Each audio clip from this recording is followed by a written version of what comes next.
There are two lines to live by in our living today. One, the lifeline to bring us into Christ all the way. But the other is knowledge, which will make us die. We must be very careful on which line we abide.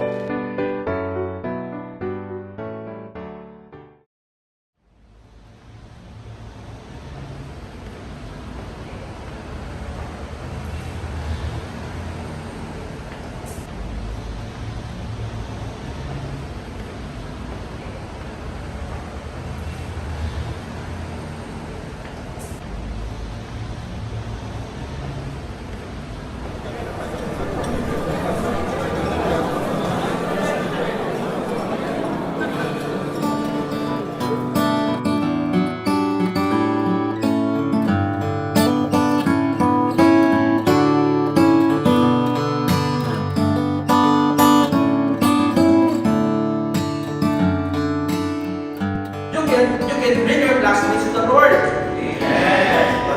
What matters is if you really have a heart for them.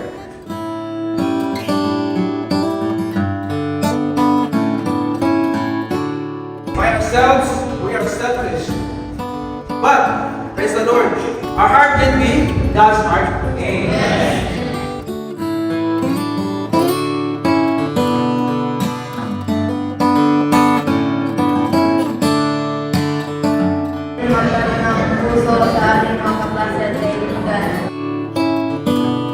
At kailangan sila sa mga Father para makapag-assist tayo ng gospel sa kanila.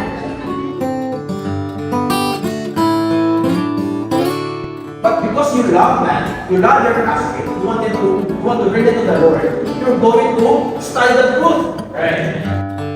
Why? Because you have a heart for them. Amen.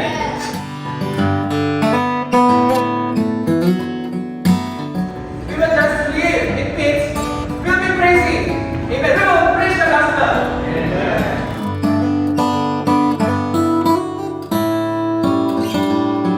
Today's God's responsibility to enjoy this living water. Amen. I've been told that the more we touch the Lord, the more we will also be able to preach the gospel to others. Because the Lord will also give us the burden to preach this gospel.